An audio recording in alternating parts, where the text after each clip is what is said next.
Thank you, everyone. Thank you, Secretariat, and to our Canadian and U.S. Commissioners. Today's special session is looking at a specific provision. I note that there have been some challenges with audio, so I may need to ask folks to speak up a little bit as we go along. I'll also note that my understanding is that we will be receiving an opportunity to have an overview of the specific proposal, and there will also be an opportunity for public comment and sign up. And if, with the indulgence from the Secretariat, I guess my understanding is that we would probably take that public comment and any questions after the presentation of the proposal itself. Through the chair, yes. Okay. Correct. And so box and sign up box. And anybody can sign up and add their comments either for written presentation by the Secretariat or for a verbal intervention. Thank you, Chair.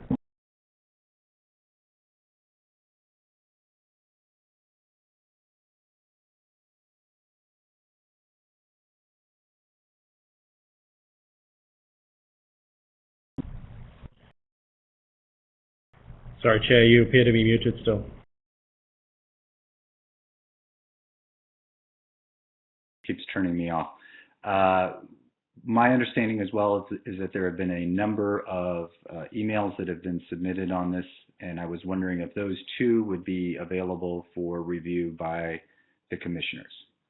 I think they were sent directly to the Secretariat, if I'm not mistaken.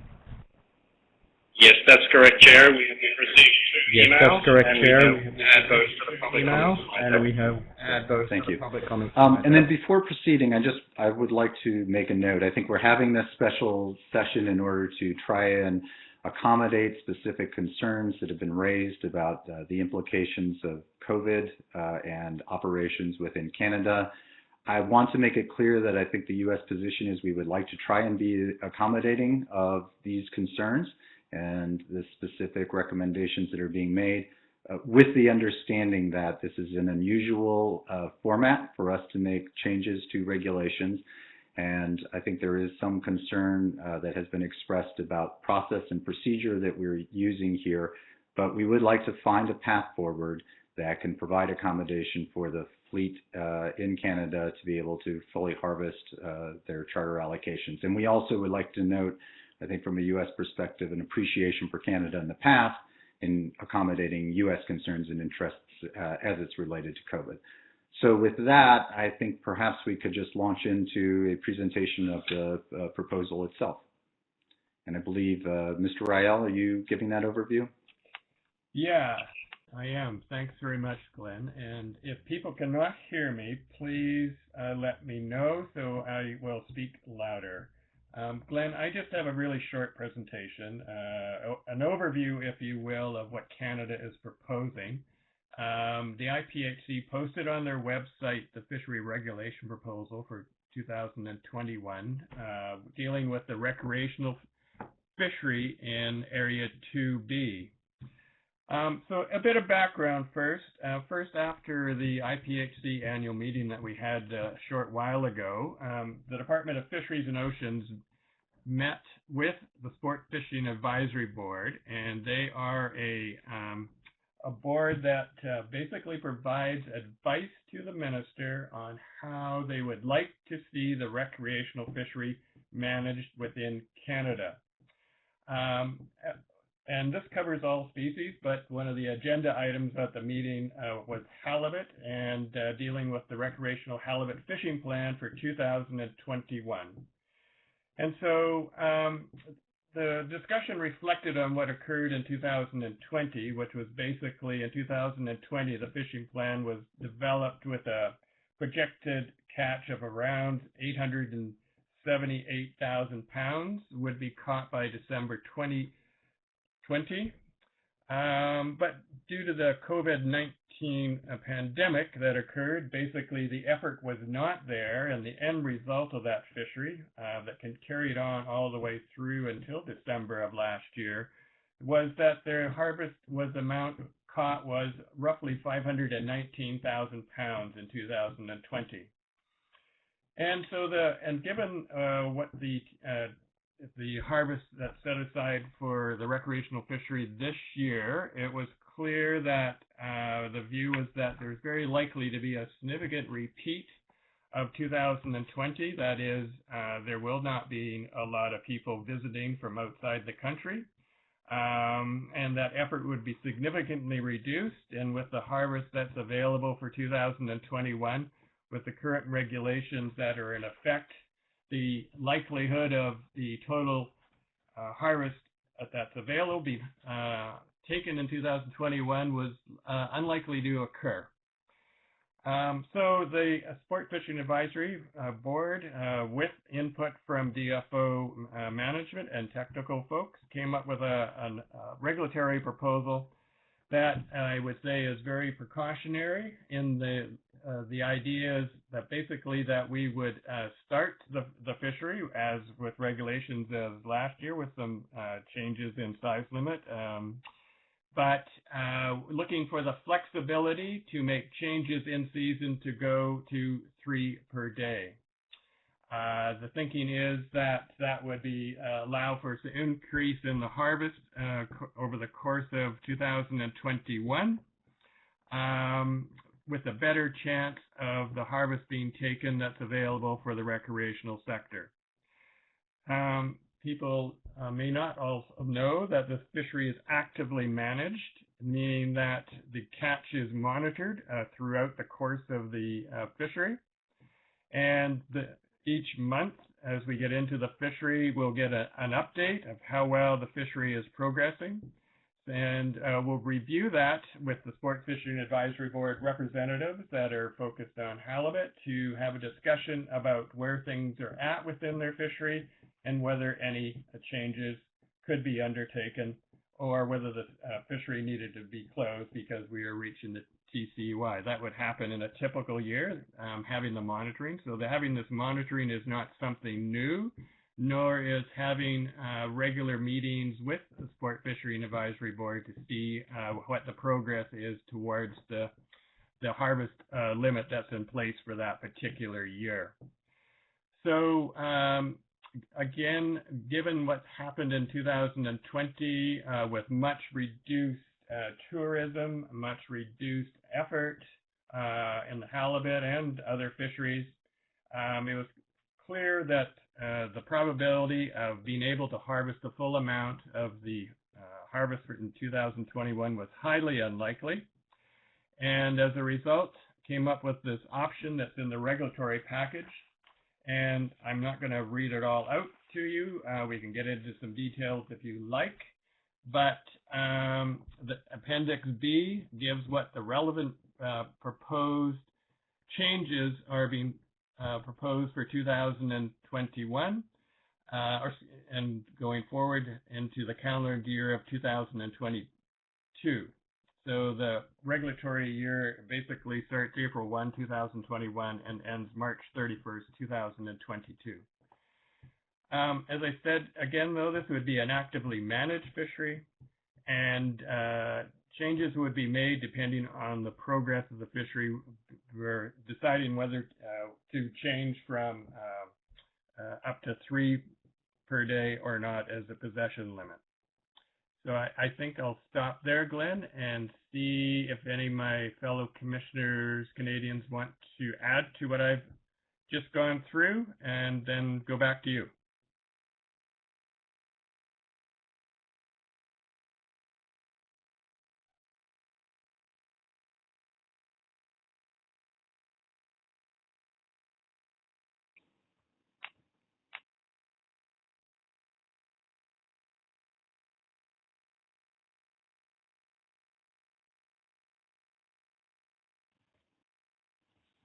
Okay.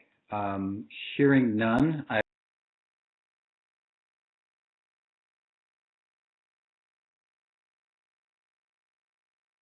normally adopt the agenda for this meeting, which we probably should have before launching into a description of the regulatory proposal.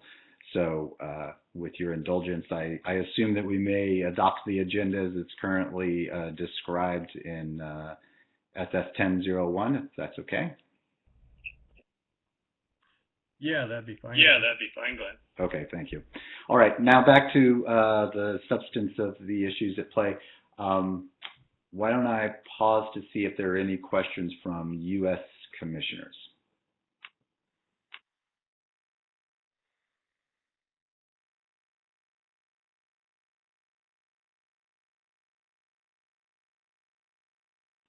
One more time.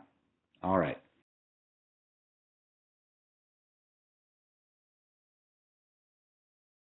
From DFO. I did have one question, which was just sort of procedurally,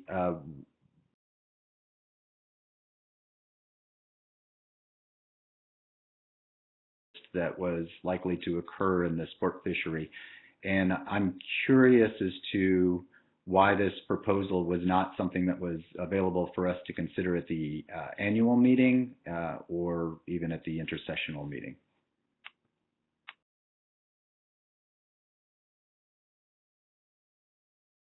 That the process may need to be revised, but the normal process that has occurred in previous years is to get the information and decision around what would be harvested or available for harvest in any one particular calendar year, if you will, and then meet with the Sport Fishing Advisory Board to undertake how that would be managed in the year.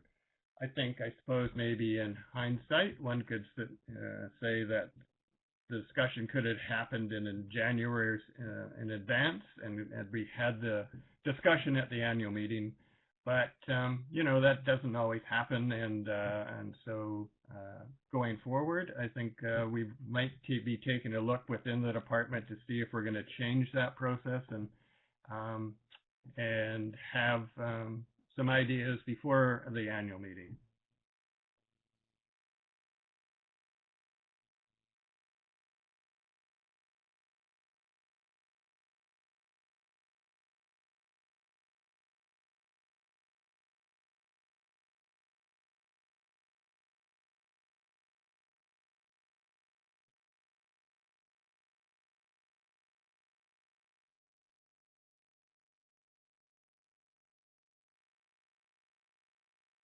Three fish in particular was a preference from the board. I probably would ask for some people that were actually at the meeting, Glenn, to address that. But I would say that my understanding is that the board considered a variety of different options, if you will, whether it be changes in size limit or changes in bag limit and possession limit, and came up with this one as they thought as the one that was most likely to result in having the ability to harvest the available TCEY for the recreational fishery in 2020.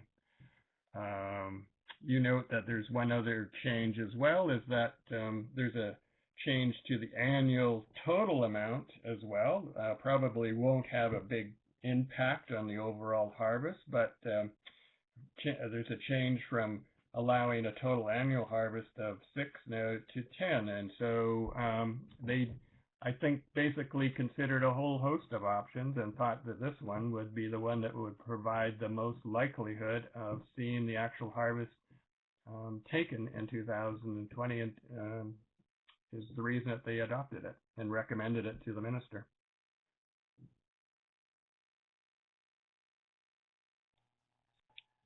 Glenn, it's Neil. May I speak to this question as well? Please. Thank you, Neil. It's a good question. That might help clarify. It's a matter of what, in part, it's a matter of what we are able to change in season versus what we have to set out at the beginning of the season and are unable to change in season. And so things like size limits and the annual limit are set out in a condition of license. Those license conditions accompany your license when you acquire it, either at the beginning of the year or at any point in the year. And Generally speaking, we are not able to make changes to license conditions in season because it creates enforcement challenges in that somebody has already been issued their license with one set of conditions, and if we issue a revised set of conditions, it has to be actually requested by the license holder, or it has to be hand delivered by a fishery officer. So for a fishery like the recreational fishery in BC, which typically has somewhere in the neighborhood of 275 to 300,000 licenses issued, that's impractical. Size limits were tweaked, as Commissioner Ryle described, to adjust for what, to my understanding, the SFAB thought would be a safe increase to the fishing opportunity that would still keep them within their allocation, but recognized that the trajectory of the catch this year is quite uncertain, and so proposed this change to the daily limit as another tool that could be available to tweak or ramp up harvest in season based on a review of catch data each month. And the daily limit is set out in regulation, and that regulation can be changed in season through something called a variation order. And so it's different from size limits and the annual limit in that we can quite easily make that change in season in response to what we learn about the rate of catch towards the allocation in season. I think that's the key appeal or rationale for why propose the daily limit as opposed to further changes to the size limits. Thank you.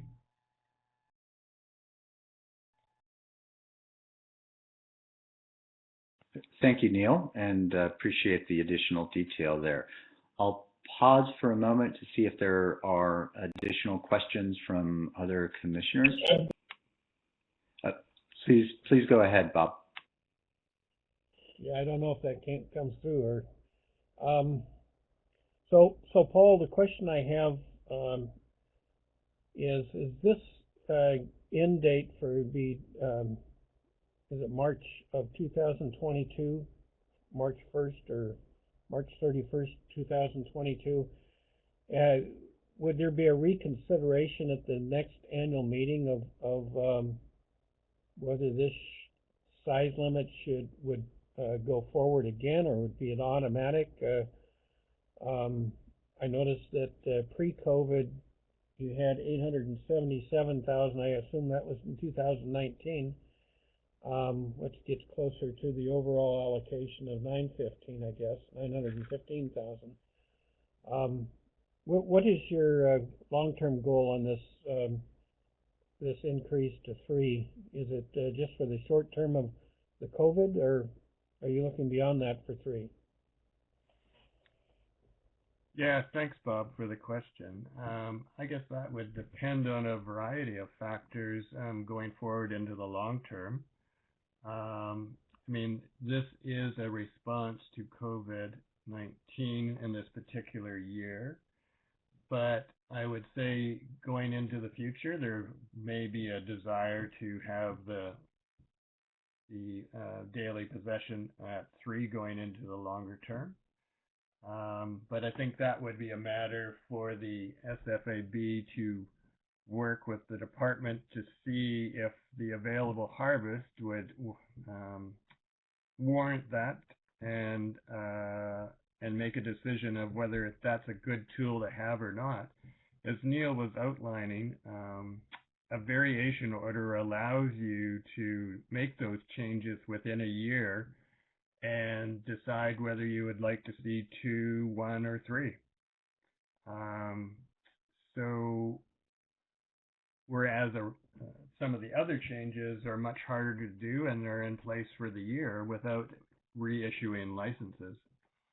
This is kind of one of the biggest tools that we have, along with making some size limit changes to provide some flexibility in the harvest in any one year. So to answer your question, Bob, I guess it would really depend on the circumstances of the coming year, of what the SFAB and the department would like to see that would allow the recreational fishery to harvest its catch in that particular year. I think Glenn's comment earlier, or question earlier, about what's the best timing for this, I would agree is that we should be looking at making some changes to have the discussion sooner than later. And so that's kind of a long answer to your question, but I hope I addressed it, Bob.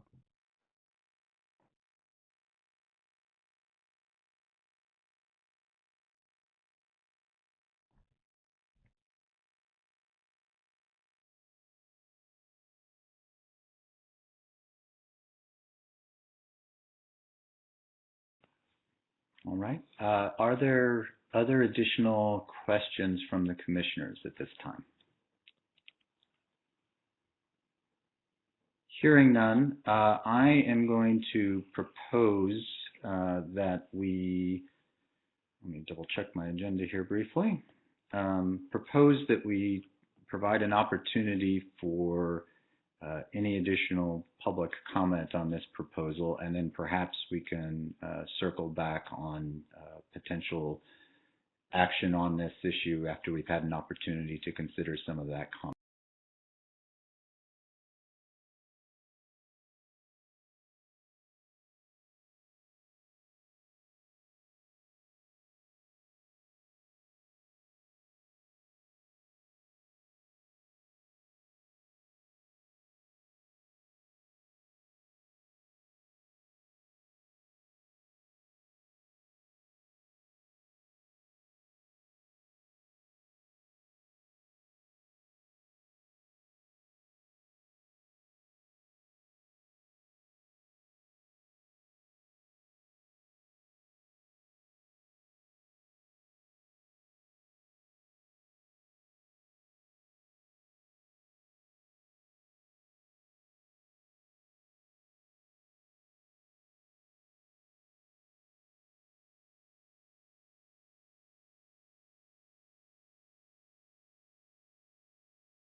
interventions.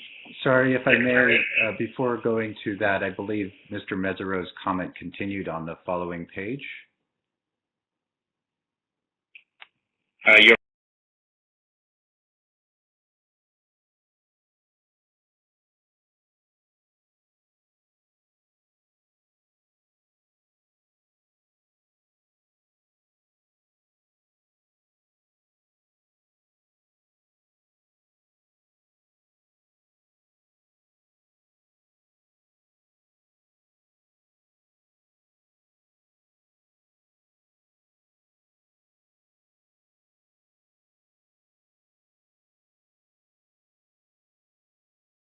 limit be 3 times the IPHC regulatory area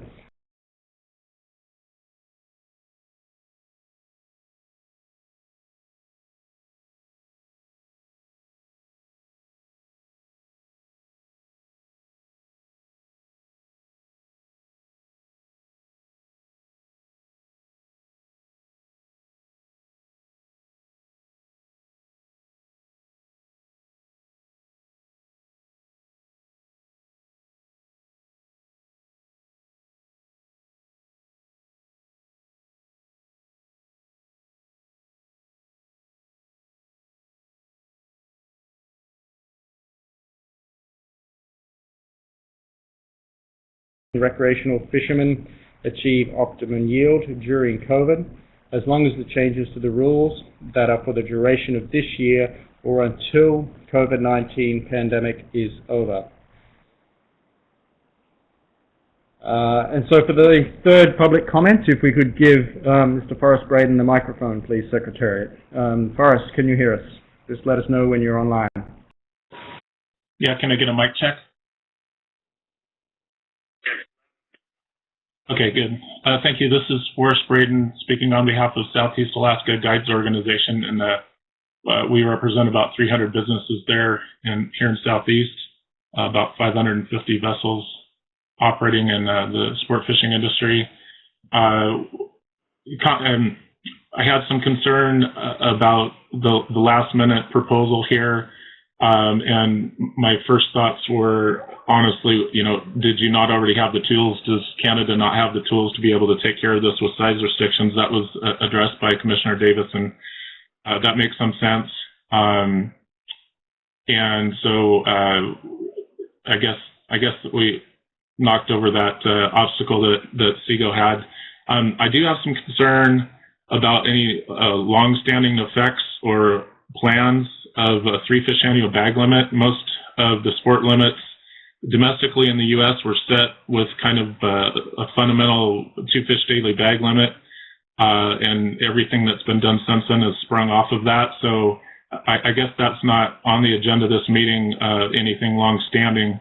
I do think short-term effects, if Canada's borders open up and there's ability for Canadian charter and lodge fishing businesses to market, I do see that there's potentially a disadvantage as Southeast operators and 3A operators are still working to kind of fill their season up. I think that that's something that should be taken into consideration. As I read the proposal, it really spoke to just being able to tweak if you felt like the allocations weren't going to be met, and I don't know if that would happen immediately or you'd let things kind of run their course and that would be a minor adjustment later, which actually wouldn't probably impact marketing, since I think Canada is also a destination fishery. So I do think it's unfortunate that we didn't have more lead time on this, but I do understand the predicament, and I would probably limit my comments to that does create a differential for bag limits with potential harmful effects on the industry. But appreciate your listening to me today. Thank you. That's all I've got.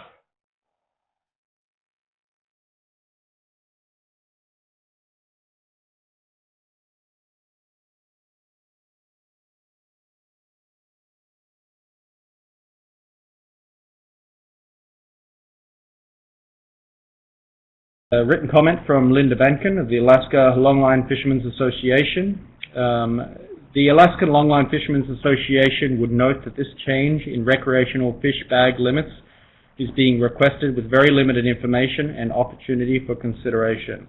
While all sectors of the Pacific halibut industry are trying to address the challenges of COVID, this process is not the same process established for special meetings or intersessional decisions. Another procedural note is that given the timing, there has not been adequate time for public review and consideration of this proposal. This is concerning given concerns about decision-making transparency that has been highlighted by stakeholders and in the performance review. In terms of precedent, this change would change an extremely long-standing bag limit to provide an increase in the recreational opportunities for one contracting party on a long-term basis. Alpha maintains that the long-standing 2 Pacific halibut bag limits provides ample recreational opportunity, and we do not support this change. We would note that the U.S. recreational measures are reviewed every year and are subject to revision through a well-established public process, but all revisions increase restrictiveness from 2 fish of any size per day versus liberalizing recreational limits above 3 fish. This is not the case with this proposal from Canada, and again, Alpha does not support the change. And so, Chair, I'll pass back to you for comments or responses on those initial 4 public comments.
And would say that certainly I recognize the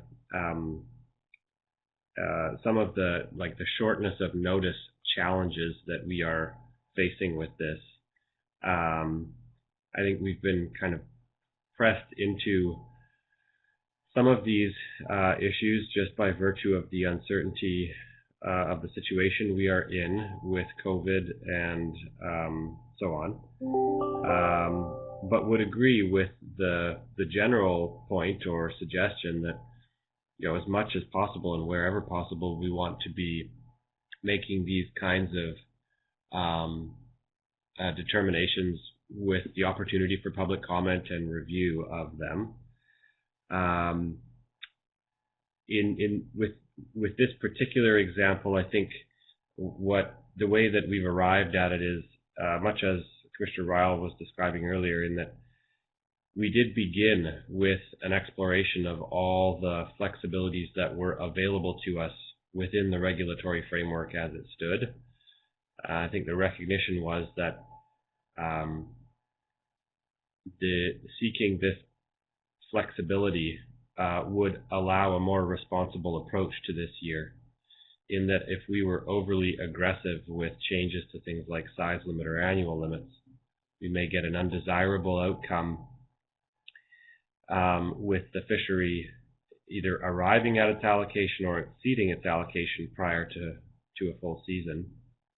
And so we're looking to this as something that we could draw on in season if we, upon review of catch data, determined that the rate of catch towards the allocation was slow enough to warrant an increase to the daily limit.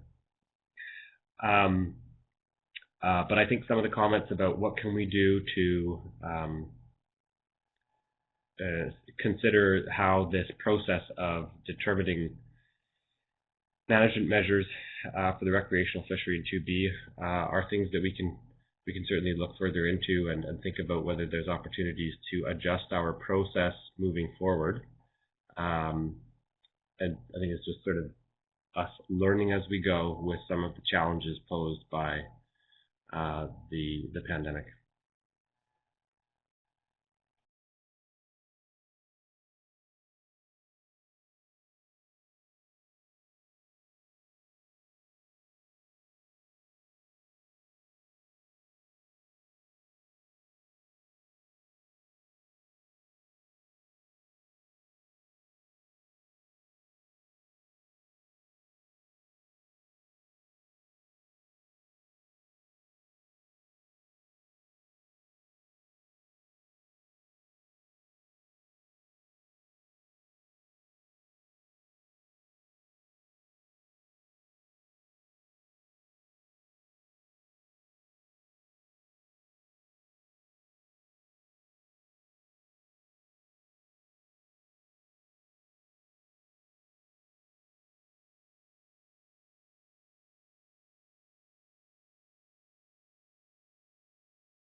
So I appreciate the public comments that we've received from Malcolm, Andy, Forrest, and Linda outlining some of the issues, which I think probably I could sum up are around some lack of timing is a big one, was what I was hearing, but also some longer term concerns about having something permanent. And Commissioner Yamada's proposal of having something in place for this particular year, and then maybe I would suggest, Glenn, that we should also maybe take this up in the longer term over the course of this year about what sort of tools we would like to see in the recreational fishery that would allow for some flexibility. Because I think maybe one of the things that occurred because of the time, short duration of people to hear the proposal and react to it, is that this was basically adding another tool to the management of the fishery, if you will. And so, as Neil was outlining in some detail earlier, is that there's relatively limited tools within Canada and probably within the U.S. to manage the U.S. fishery. And so this was adding a tool, if you will, to have the flexibility, as long as you then tie that in with to estimating what the catch is as you go forward through the year, and see if you want to then take advantage of that flexibility of the tool of a bag limit change, if you will, from 2 to 3 if the catch is really low. So I guess Glenn and Richard, I think from our point of view is that while we would like to see this moving forward for the longer term, I guess again, Glenn, I would propose that we could go forward if there's support for this year in response to COVID.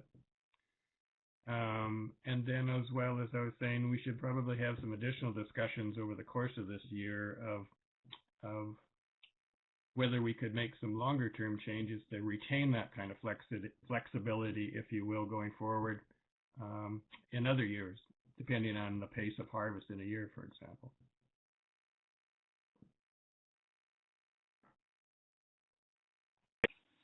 Okay. Thank you, Paul. Excuse me. I appreciate those comments.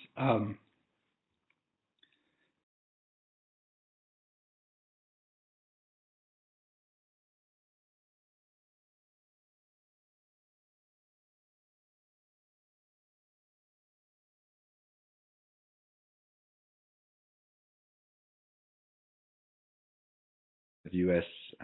Stakeholders who expressed concern about proceeding at all with a revision to this particular proposal.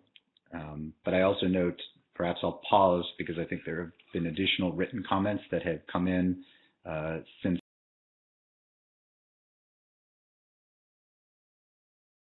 those, and then we can circle back to this issue.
Yeah, I'm trying to get, is my microphone working now? Thank you very much, Mr. Chairman. I'm Martin Page. I'm Chair of the Sport Fishing Advisory Board in British Columbia. There's a couple of comments I would like to offer, if I could, regarding this proposal to hopefully provide some clarity. So first off, we acknowledge the challenge with regards to the timing.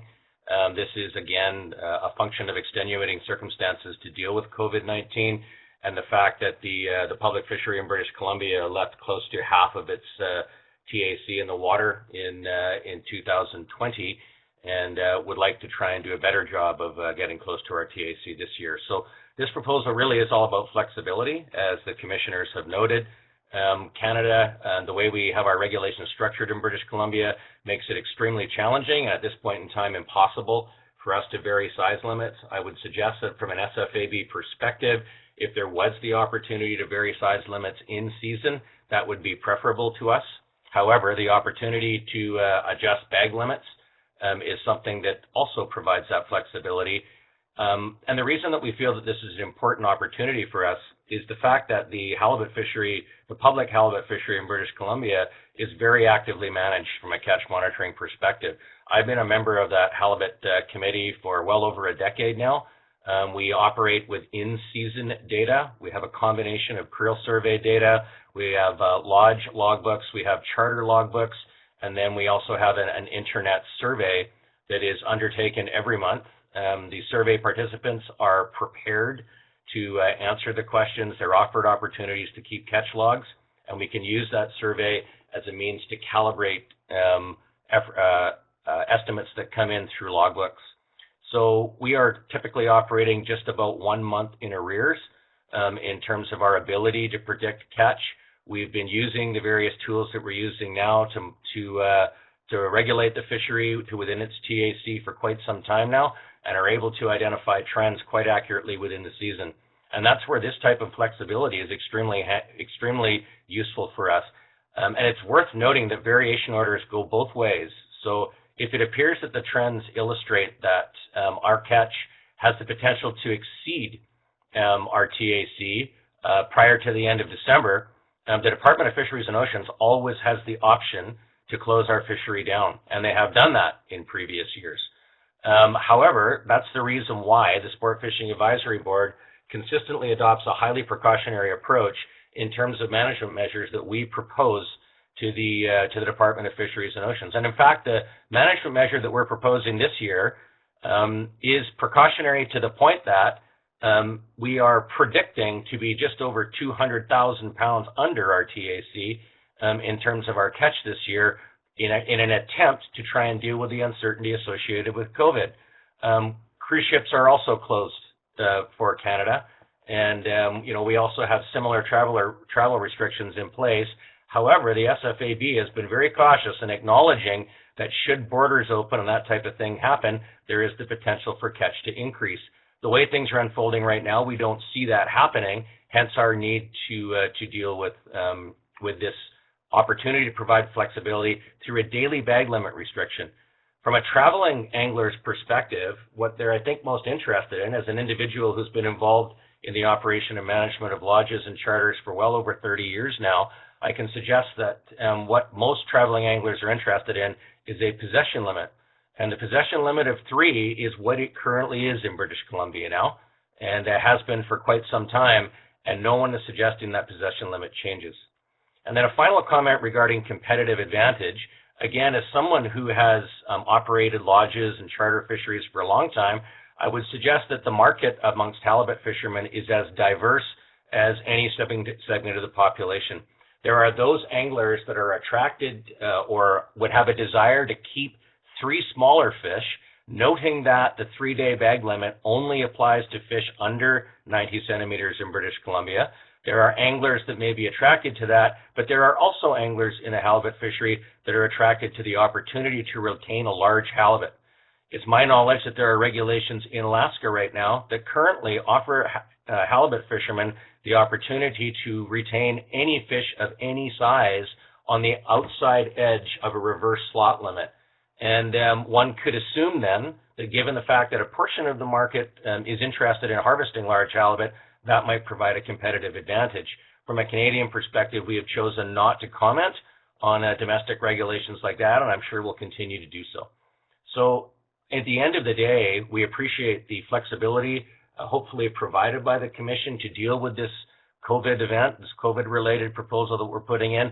However, from an SFAB perspective, I would confirm the idea that it's our desire to be able to adaptively manage in season to our catch in a responsible and precautionary manner. The ability to have as many tools in the toolbox to be able to do that is the best way we're going to be able to accommodate this. So thank you for your time, and I appreciate the ability to offer a comment.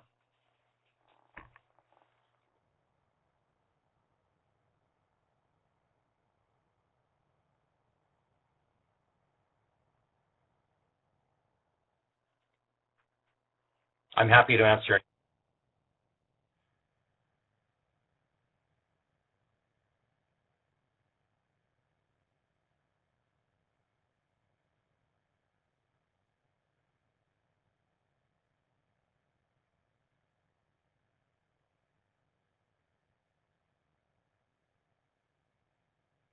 Wondering if there are discussions about exploring that flexibility within DFO's authority going forward. Yes, Yes, there. Commissioner Merrill, thank you. Merrill, thank you for the Yes, these questions discussed within the SFAB Halibut Committee for a number of years now. However, the response that we have received back from the Department of Fisheries and Oceans is enacting regulatory change, and I don't pretend to be an expert in how regulations are changed in British Columbia, but the response that we've consistently received back is that this requires a change to the BC sport fishing regulations, which has to go through our federal government, and as a result, it is a very, very long-standing process. So the SFAB has put in consistent requests to the Department of Fisheries and Oceans to offer flexibility in terms of size limits, and we're awaiting the opportunity to do that. So obviously, the ability to vary size in season is a much more specific tool than the ability to offer a bag limit. The model that we use to predict catch is actually based on size, and it would be a very, very favorable opportunity for us to be able to do that.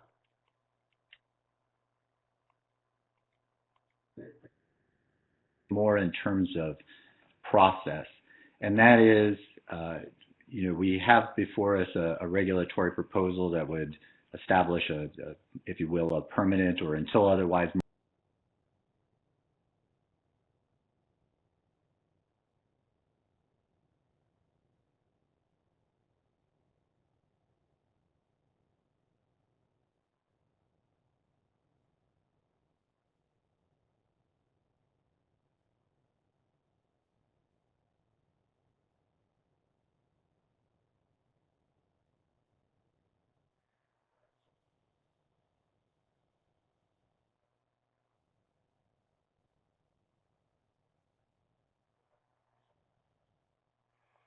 Again, thank you for the opportunity to provide an answer, Commissioner Merrill. I feel most comfortable offering my personal perspective at this point in time, in that, of course, the SFAB has not had the opportunity to review this perspective. But from my perspective, as a long-standing chair of the SFAB Halibut Committee and now chair of the SFAB itself, I would suggest that given the context and given the short notice, we acknowledge that what's going on right now is stepping out of the normal process of the International Pacific Halibut Commission. And so therefore, I would feel comfortable accepting this as a one-year set of circumstances. And I note other members from the SFAB on the speakers list, so they'll have a chance to speak as well. But I would accept that with again, the idea that in some way, shape, or form, we continue the discussion at a later date with the objective to be to provide flexibility to the Canadian public fishery to be able to manage its catch in season based on a very careful monitoring of that catch and a development of trends in season to achieve the objective that we have, which is the longest season possible while staying under our TAC.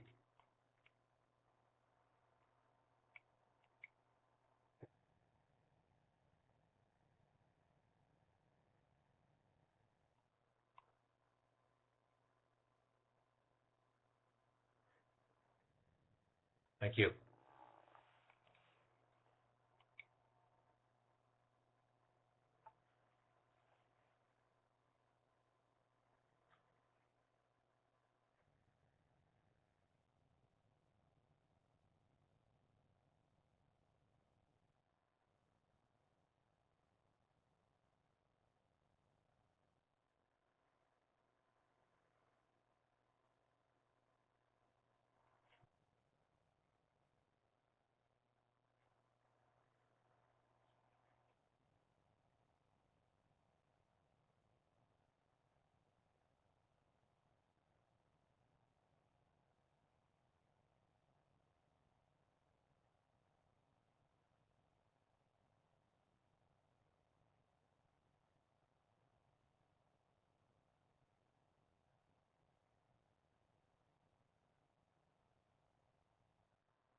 Sure. Thank you for the opportunity to explain that, Commissioner DeGreef.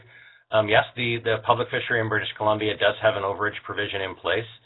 I would suggest that it's highly unlikely that we would be in a position to use it, only in that the fishery trends are so easily identified by catch by the middle of July that by the time we look at catch in August, we have a very, very clear understanding of where the fishery is going to go. And, for the time that I've been involved in this, which is a long, long time, we haven't really hit that point in August where we know it's been a long time since that's happened.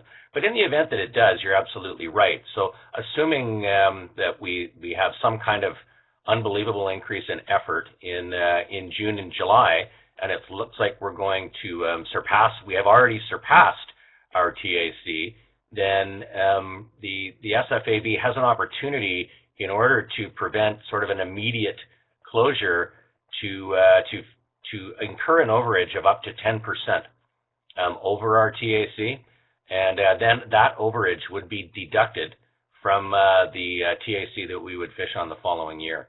I haven't, like I say, I've never seen that happen. It's not saying that the public fishery in BC back in time has not gone over its TAC, but since the opportunity to incur an overage has been available, it's never been used. And I would suggest that given the overarching guiding principles of the way that we set up a halibut fishery, it's unlikely that it would be.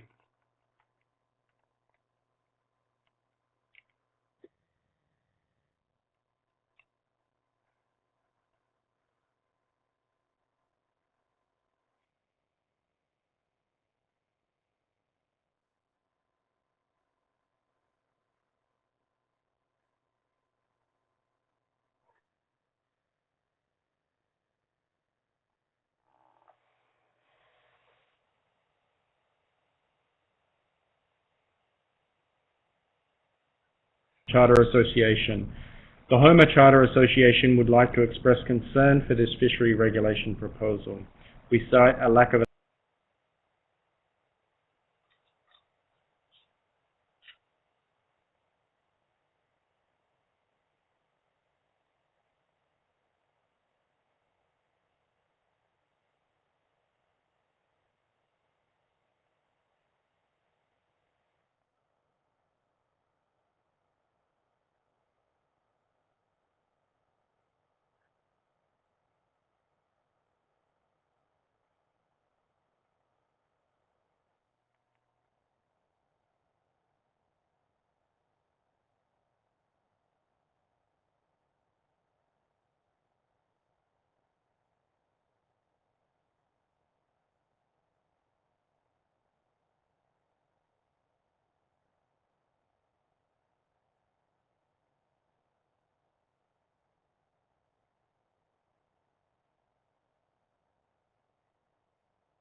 Great. Thank you, Dr. Wilson.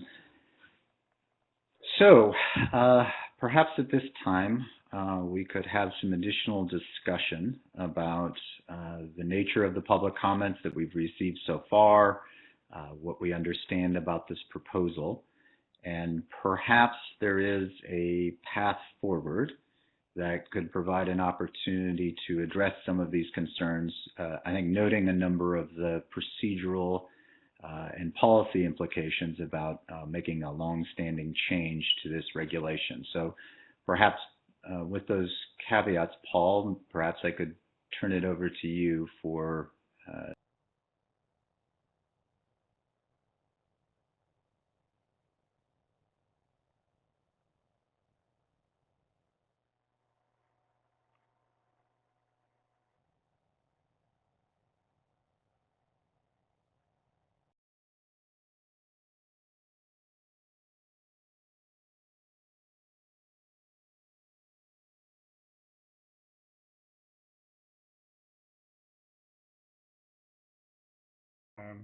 in Alaska, raising some issues about what they are concerned with the current proposal. I suspect that some of it may have been due to the lack of understanding about what is being proposed. And hopefully this discussion has helped to address that as far as what is being proposed by Canada, is that really it is another tool, if you will, in the toolbox to manage the fishery to stay within its total allowable catch. So I think, Glenn, you know, I don't have any more to offer on Canada's proposal, and I think maybe I'd like to shift to where we go to from here after we hear from other commissioners.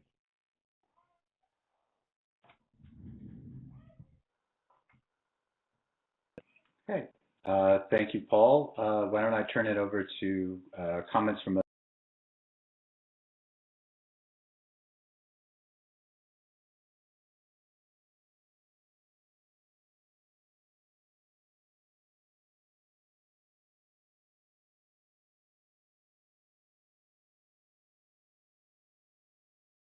raised about the time to consider this and the nature of this as in large part a response to COVID. And so I for one would be willing to bound the consideration of this for now to this year. I do think that there is an interest on the part of the recreational fishery in BC around this flexibility for the longer term that warrants exploration. With respect to what I heard in the comments, particularly from U.S. stakeholders, there were comments about process, and so, yep, maybe a longer-term discussion about the potential for longer-term change is more appropriate when we have the time to walk through the steps of that process. I also heard comments about, the sort of the concept of competitive advantage, and I will flag that I have some fairly significant reservations about that being a criterion upon which to base our decisions. The way fisheries are managed in each regulatory area are different. The kinds of measures that different jurisdictions may put in place may offer different kinds of opportunities. I think Martin Page gave a few examples of that illustrate that concept quite well. And I think that that our ability to gauge catch relative to allocations for recreational fisheries also varies between regulatory areas, and all of those things are relevant to considering what kinds of management measures are appropriate for a given area.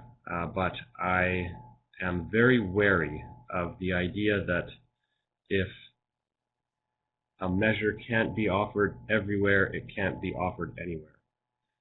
And I don't think that's something we need to resolve today, but I do think it's important to note, at least from my perspective, that that would be part of what shapes my views on any broader discussion we may have about measures like this in the future. Thank you. Commissioner Davis.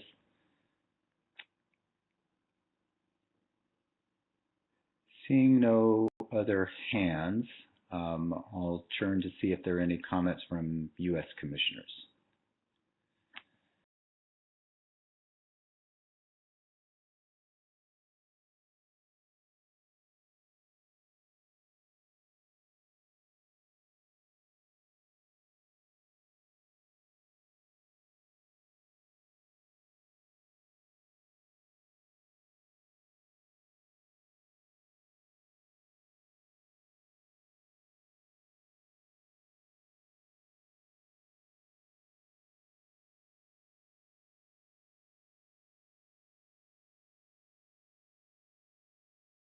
Speak of this year, I could support for 1 year and then a review sometime during this year or at the annual meeting, interim meeting, to relook at this issue.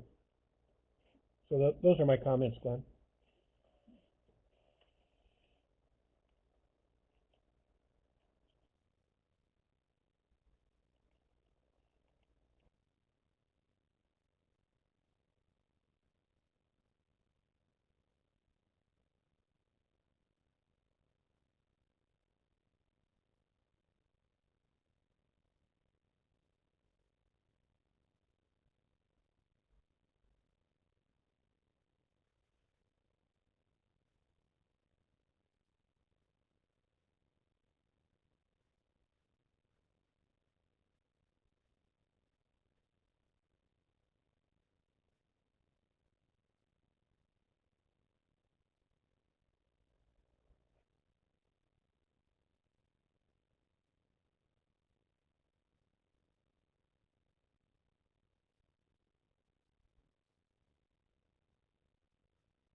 Have been raised by Canada, or I could speak to that right now, or we could have one of our staff provide you that text. What's the easiest in terms of format?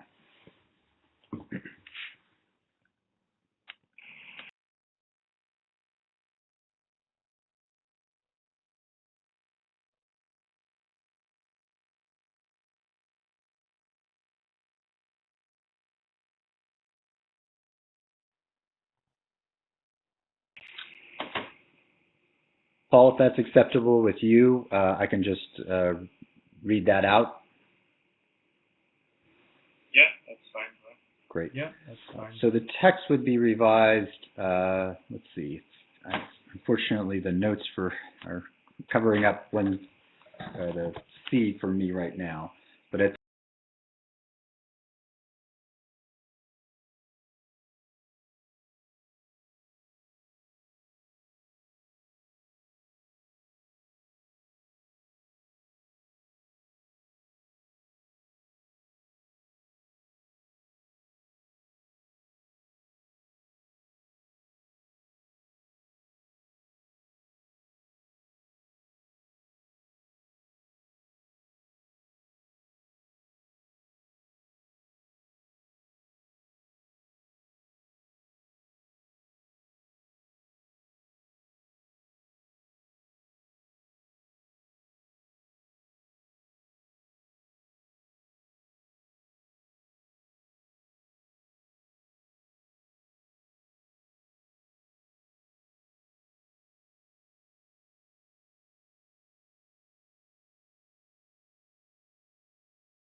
specific revision is a little different than I think the text that was there previously, in that it does not capture a specific size limit. But I think we have some pretty clear understanding from the Appendix B.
First, 2022, only that we would implement or may implement a daily bag limit of 3.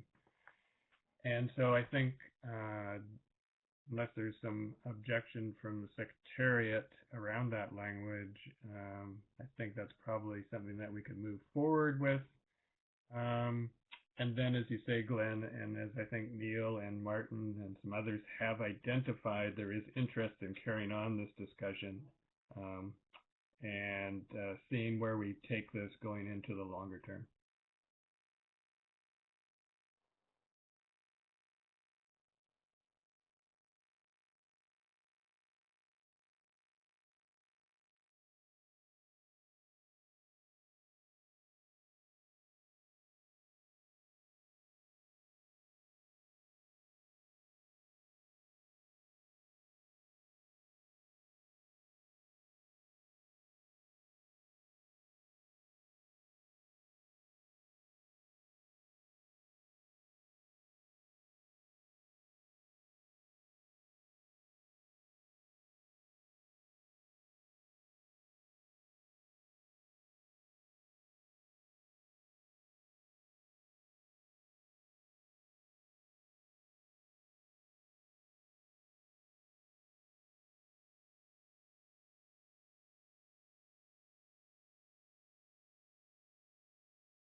Thank you, Commissioner Degree. if there aren't comments from other commissioners, why don't I just briefly turn to the Secretariat and perhaps walk us through a little bit of the process involved with the implementation of this, and then also perhaps if there are any concerns about the specific language, this would be a good time to discuss that.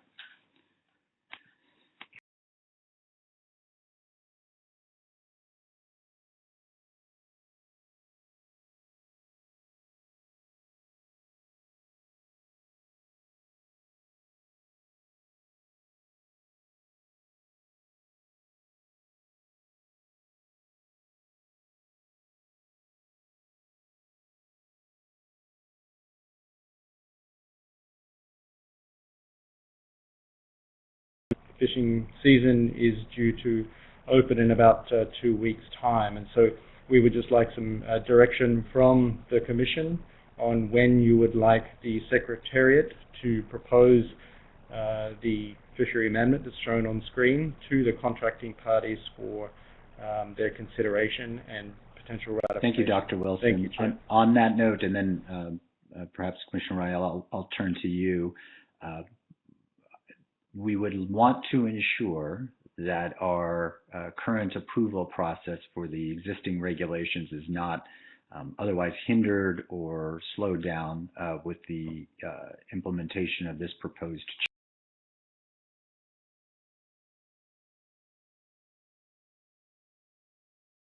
Trying to incorporate it within our existing approval process, at least from the U.S. perspective. I think Paul, it'd be helpful to understand from your perspective when you would sort of need to see this move forward, how this affects sort of DFO's ability to make potential changes in licenses as we kind of think about implementation.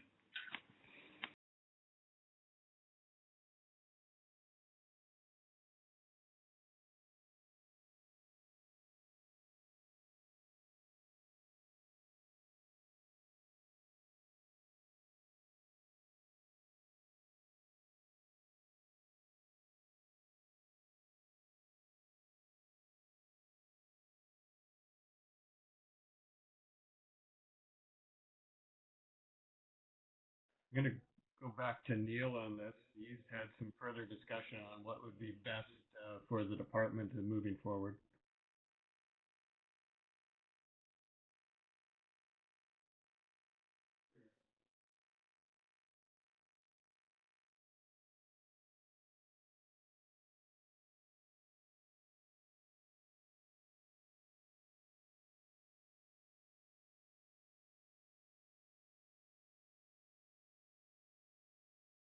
Preparation of recreational fishery licenses so that they can be available in time for the April 1st season opening date of the new recreational fishing year.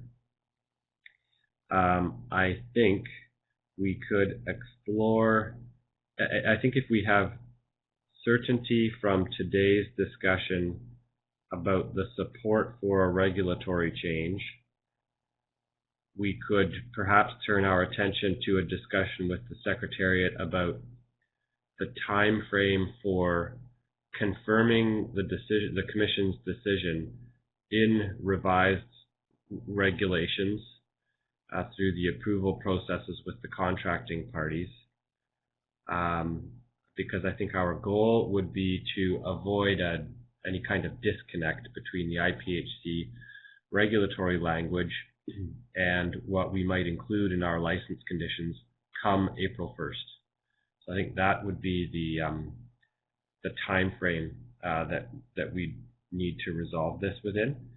So in other words, I think a decision today would allow us to move forward with preparing those licenses based on the understanding that we reach here, with the recognizing they won't come into effect until April 1st. And then I would be looking to the Secretariat, and perhaps we need to follow up with our own systems, I guess, as well, to confirm that we are confident the regulatory amendment for the IPHC regs could also be completed by April 1st. I think that's what we're working with, Paul. I may need to confirm a few details with staff, but that's what I understand now.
And why don't I just briefly note, at least from my understanding of where we are within our U.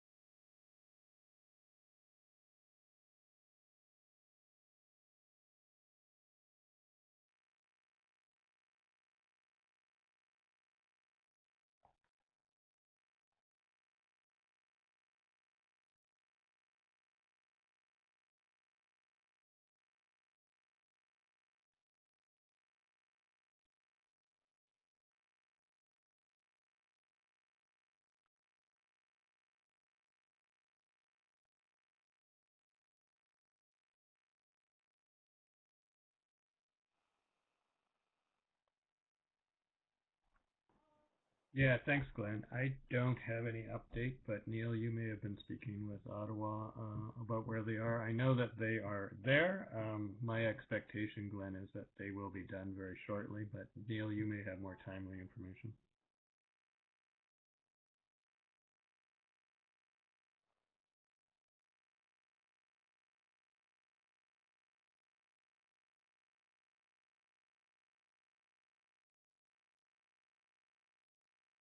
And that being the case, hopefully would be able to proceed with this limited revision relatively quickly. And I also would anticipate, given the nature of this change, that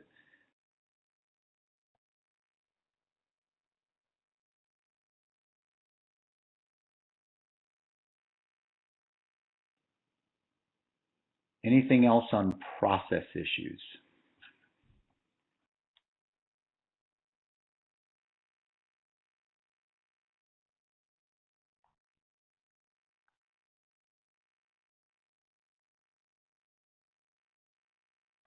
Maybe just a question, Glenn.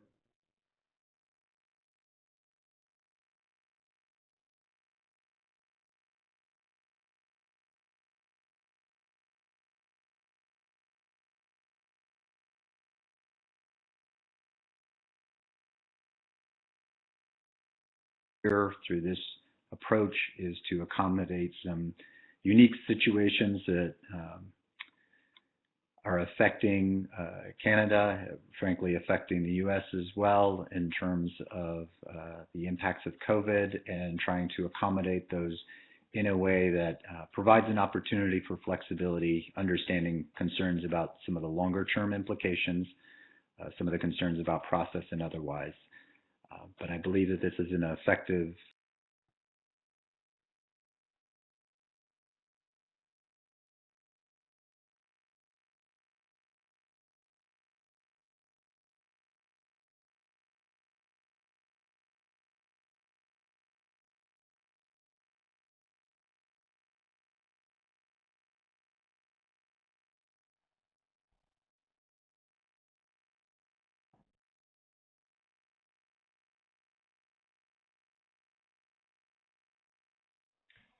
Yeah, thanks, Glenn. I did have just a couple of comments. First, similar to you, and maybe this is somewhat of a repeat, I appreciate, first off, having the ability to bring this forward on short notice to the Commission for consideration. And where we've ended up today is something that Canada can work with. And as we've spoken earlier, about looking into the longer term over the course of this year, and just seeing how we can avoid making short-term decisions as well is another thing I think we should try to strive for. We won't always be successful on that. Hopefully we aren't dealing with the pandemic going forward, and I think it was very interesting and useful for me to hear the comments both from Canadians and from US that have raised some concerns. And thinking about how those can be mitigated is another thing that I think we should be all now would thinking be about. appropriate. Maybe Glenn, I did have a question for Dave, whenever that's possible.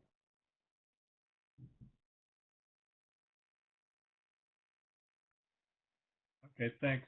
So, Dave, I take it from here that you would be drafting the language that would, in a letter that would go to both parties. We just wanted to confirm whether there's anything else that you needed from Canada or the US before drafting that and having those ready for sending off to our respective departments for consideration and approval, hopefully.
No, nothing else for me, Glenn.